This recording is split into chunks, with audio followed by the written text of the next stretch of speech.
Would you like to understand how the French Revolution changed the world? Why the French sentenced their king and queen to death, but a few years later allow Napoleon to become emperor? If you do, stay with us. France in 1789 was a land of stark contrasts, teetering on the brink of monumental change.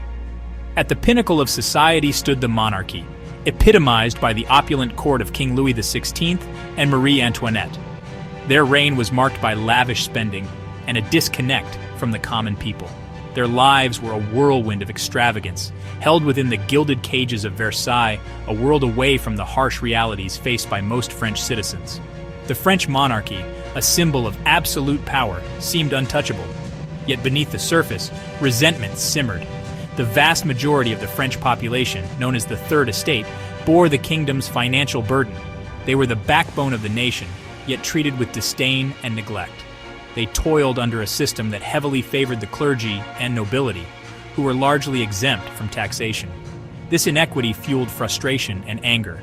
The French peasantry struggled to survive under oppressive taxes, frequent crop failures, and rising bread prices. Their daily lives were a constant battle for survival.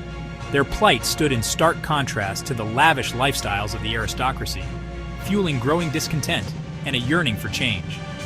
The stage was set for a revolution, a seismic shift in power that would forever alter the course of French history. The old order was crumbling, and a new era was about to begin. France's Ancien Regime was characterized by a rigid class hierarchy dividing society into three estates. The First Estate, the clergy, enjoyed vast wealth and privileges, including tax exemptions and significant political influence. They controlled land holdings and collected tithes, amassing wealth and power. The Second Estate, the nobility, held high positions and inherited social status, perpetuating privilege. Exempt from most taxes, they maintained opulent lifestyles without contributing to state revenue. The Third Estate, from wealthy merchants to peasants, bore France's financial burdens, paying most taxes. Their taxes funded the aristocracy's lavish lifestyles, creating deep injustice and inequality. This unfair system bred resentment and frustration among the Third Estate, especially the peasants. Poor harvests in the late 1780s led to soaring bread prices and famine, worsening the common people's plight.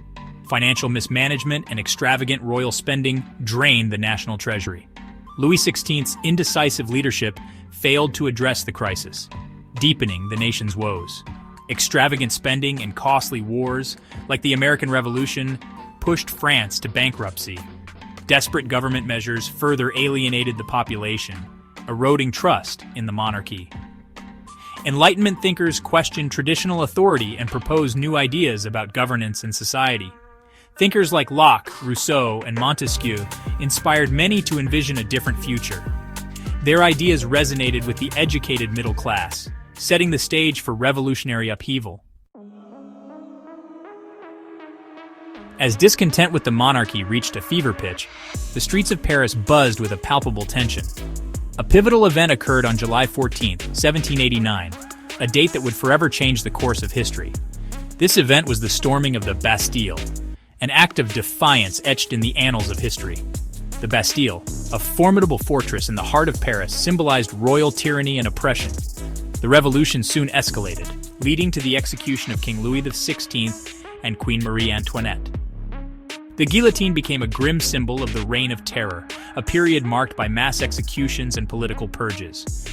Amidst the chaos, the revolutionaries sought to establish a new order, laying the foundations for modern democracy. The rise of democracy was fraught with challenges, as France grappled with internal strife and external threats.